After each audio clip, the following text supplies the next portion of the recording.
What's going on, everybody? Welcome back to episode 24 of Bound to Improve. My name is Landon Ower. And I'm Chris Pound, and the book that we decided to read this week was Ego is the Enemy by Ryan Holiday. Awesome. Yeah, so kind of getting straight into it here. Who is Ryan Holiday? He is a media strategist who dropped out of college at age 19 to apprentice under Robert Greene, who we've read multiple times, 48 Laws of Power and 33 Strategies of War. And he was the former director of marketing at American Apparel before becoming a full-time author. Yeah, so what is ego? Ego is the need to be better than, more than, recognized for, beyond any reasonable utility. An egotist is someone who is dangerously focused on themselves while disregarding others. Yeah, and that's like the core principle. This is what we're trying to get away from, Yeah. being an egotist. So how this book was separated out is he says that everybody is always at every point in time in one of three phases of life. You have your aspiring to impact, being successful, or in failure. So we'll kind of just go through and talk about the main themes of each section here. So the first is aspiring to impact. The first main theme of this section was talking about something gets you nowhere. So when you're just posting about stuff on social media, saying you're going to do all these big things, that doesn't mean anything. Mm-mm. Just go and put the work in. Yeah, it's words with no action, which is no success. We have no substance to your what you say you're going to do if you're not taking the actionable things in order to get to what you say you're going to be doing. Yeah, and this kind of plays right into the next theme is to be or to do. Impressing people is vastly different from being truly impressive. It comes down to purpose. What are you doing that's really making an impact on other people? Yeah, and then he talks about, become a student and never stop learning. And he had an example of a guitarist who everybody knows played for Metallica, and he was so good that people didn't think that he needed to continue to get better, but in his eyes there was no way that there was nothing that he could improve on. So he went to the hardest guitar teacher ever to say, and he became the student of that teacher, and is ultimately why he became the success that he is today. And who is that person? Kirk Hammett. Exactly. And kind of like playing into that. So they had an opening in their band, and he was kind of ushered in.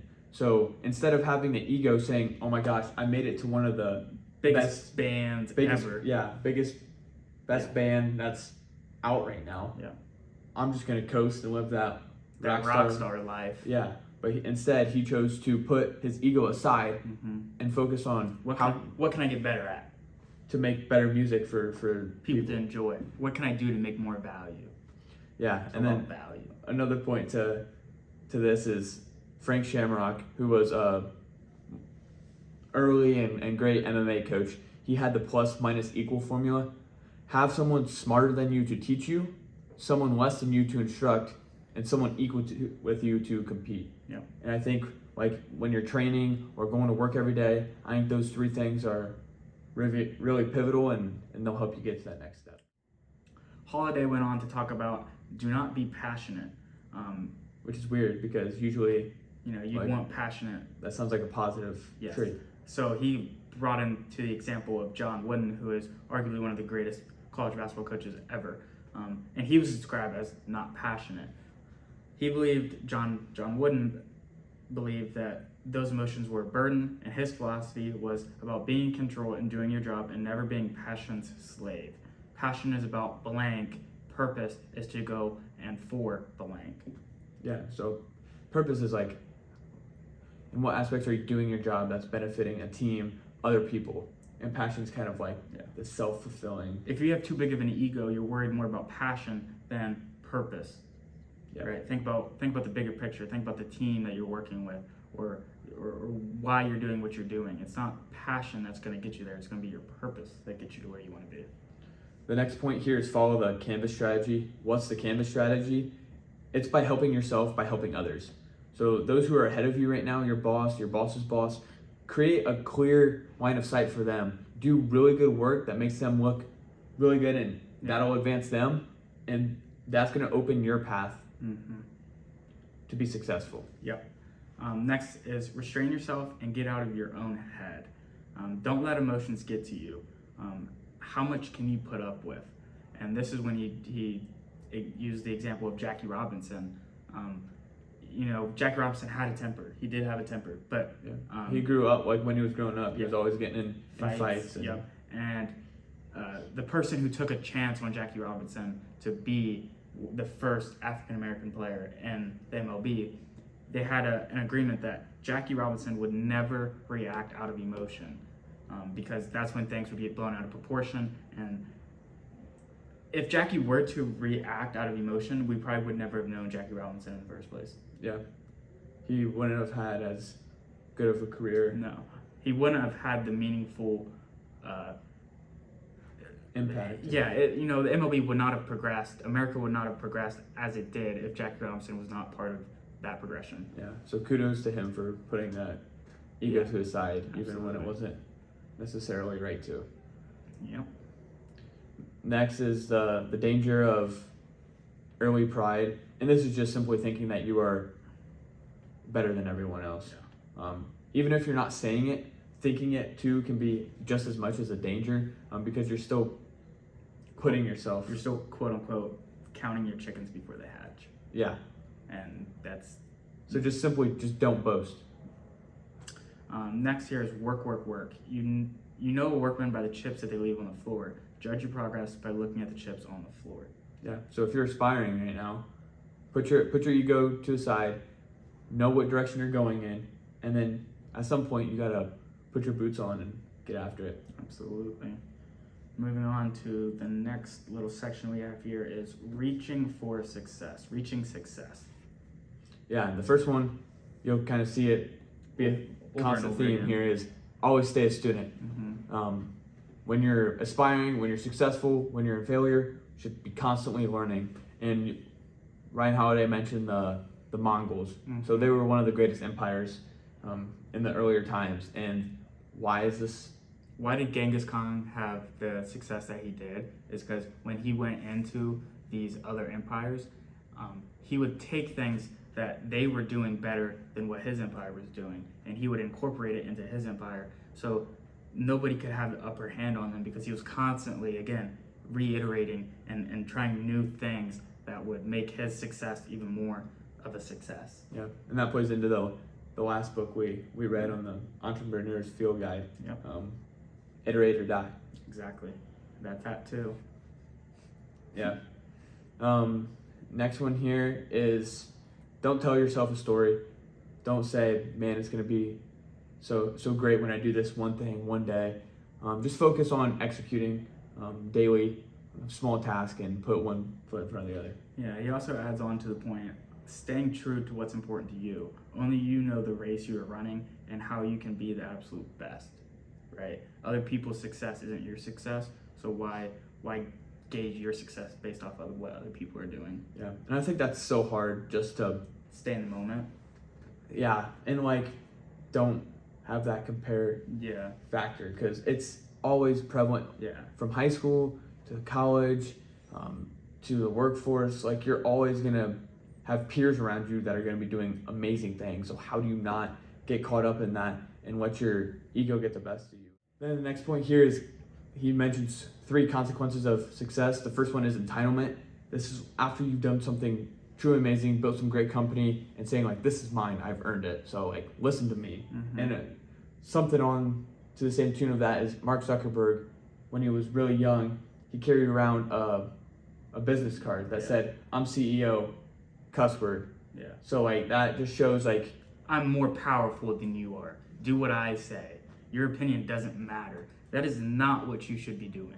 Yeah, and he's eventually phased out of that and put his ego to the side, but that's an example of how entitlement comes into success. Yep. Along with control. Everything must be done your way, even the little things. That's not a principle that you should be following. You should be always adapting to the circumstances that you're put through. And it goes back to multipliers. Yeah. Give the other people the pen and let them do the work so you can create truly awesome Yeah. people as well. Exactly. Lastly is paranoia, and that's like, I can't trust anyone. I have to do the work by myself because I know if I don't do it, then it's not going to be a success. Yeah. Moving on here, be aware of the disease of me. Play for the name on the front of the jersey, and they'll remember the name on the back of the jersey. Because they'll look at you kind of with a glint of disgust because you can tell when someone's playing For themselves. for themselves. Yeah, think about the Magic Johnson story from a couple books ago. In high school, he could go out on the court every night and score 60 points if he wanted to. But, parents and fans aren't there solely to see Magic Johnson do what Magic Johnson does. Yeah. And so he had the idea, okay, I'm going to start getting my teammates involved, right? Get people more involved in the team aspect of it. And then they'll remember me for the back of my name. Yeah. Now Magic Johnson is arguably one of the greatest basketball players of all time. Awesome. And the last one here in success is know when to stop. And he pulled a quote from Jim Collins, who's another great author. He said, the undisciplined pursuit of more, that will always get you into trouble. Take Napoleon from the 33 Strategies of War. He got so caught up in his success, he wanted to conquer more and more because he was so good at it. So eventually he tried to go into Russia and conquer that nation, and that led to his demise because he couldn't be content with the success that he's already amounted. Yep. Moving on to the next section here is recently failed. You have alive time and you have dead time, according to Robert Greene. There are two times in our lives. You have dead time, people who are passive and waiting, and then you have people who are alive, the alive times. People who are learning and acting and utilizing every second that they have. And an example that Ryan Holiday used in the book was Malcolm X. And who was Malcolm X? He, back in the day, before the people knew who Malcolm X was. How did he get his start? he was robbing a whole bunch of places and eventually got caught and got thrown into prison for 10 years. Yep. So instead of using it as dead time, being like the world is out to get me, why does it have to be me? He used it as active time. Yeah. He read, he took in all the resources that he could that was available to him, so that when he came out, he became a different person. Instead of using the time in prison as an excuse, he used it as an ability to become a student again. And that is what kind of resulted in the Malcolm X that we know today. Because if he didn't take that time, he would have, in the book, it talks about how if he didn't use that time to learn from what other people have done and to kind of progress as a person, then he would have probably gone back out on the streets and done the same things that he was doing before he was in prison. Yeah. Awesome. So moving on here is, the next theme is effort is enough. It's far better when doing good work is sufficient. The less attached we are to outcomes, the better. So that's when John Wooden, who was the great UCLA basketball coach, and this was his advice to his players, that you have to be able to change the definition of success. Success is peace of mind, which is a direct result of self-satisfaction and knowing that you made the effort to do your best to become the best that you are capable of becoming. Yeah, and that leads us to the next section, which is always love. In failure and adversity, it is easy to hate. Hate defers blame and makes someone else responsible. And another point here is the Streisand effect. So when you're in that failure state of life and you're just feeling down on yourself, that usually tends you want to do down things. And this Streisand effect is attempting to destroy something out of hate and ego. And this leads it to being preserved or being kept forever. So people remember the negative things you do in your downtimes vastly more than the good things you've done. The good things you've done. Yeah. Alrighty, I think that sums up the short little summary. Yeah, so like just in summary real quick, like this will be an endless loop. Yeah. You'll have aspirations lead to success, anniversary, then success creates its own adversary. So at one point or another, you'll eventually end up in failure, which leads again to aspiration and more success. So it's just an endless loop over and over and over again. The more you fail, the more likely you are to succeed. The big thing here is just being able to put your ego aside and realizing that it's truly the enemy. I am just a human for Marcus Aurelius. You were just a human. The quote. Yeah. Alrighty. Moving on to our favorite quotes from Ego is the Enemy by Ryan Holiday. For me, one of my favorite quotes is, let others take their credit on credit while you defer and earn interest on the principal. Right? And it talk about kind of like multipliers, right? When you let other people take the credit for the work you've done, not only do they it's almost like they have more confidence in their abilities. And so that when you delay the gratitude that you should be quote unquote getting, it makes the principal balance even more. And it makes you feel like when you see them come back with more confidence and producing more and more good work, it makes you feel good inside as well. It makes you feel accomplished. Yeah. So mine is, you must sweep the floor every minute of every day. What in the world does that mean? So Ryan Holiday, when he started out his career, he had the opportunity to apprentice under Robert Greene, who is another famous author. And one of his tasks starting out was to sweep the floor. This may seem tedious, boring, but he wanted to prove himself. So he knew this as a step in the right direction. So how can you sweep the floor better than anyone else? Because it's going to get dirty here in like a day. Yeah. So just constantly be sweeping the floor, catching your errors, and improving upon them. Exactly. Implementation? Yeah, so last week we read the Entrepreneur's Field Guide by Nicholas Crown, and we started, I'll say, our joint implementation, which was to take a micro test on this podcast. So we've tried to condense the recordings. Yeah. So you guys have to let us know down in the comments if you are liking this format or not. Exactly. And then for this week, for Ego is the Enemy, I want to try to be hyper aware of when my ego is getting a hold of me, like whether we're in meetings in class and I'll be like I'll just think to myself, I already know this. Yeah. But I should really work on just putting that to my sides. Like, what are the things that I don't know? Yeah, that they're talking about. Yeah. So my implementation for this week is to be a part of what is around you. And you might ask, how's that going to be feasible?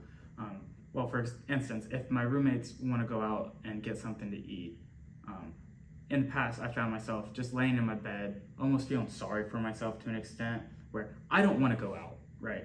I don't want to go get food. I don't want to be around people. But, it's almost like you're comfortable with what you're doing right now, but you need to be comfortable doing things that are uncomfortable for you. And so if I leave my room and I leave my warm, cozy bed to kind of just get into something without really knowing what's all around, I think that's going to be the best way for me to kind of experience life for what it is. Yeah, good. 100%. All right. Thanks for tuning in this week. Next week we will be reading Rework. Mm-hmm.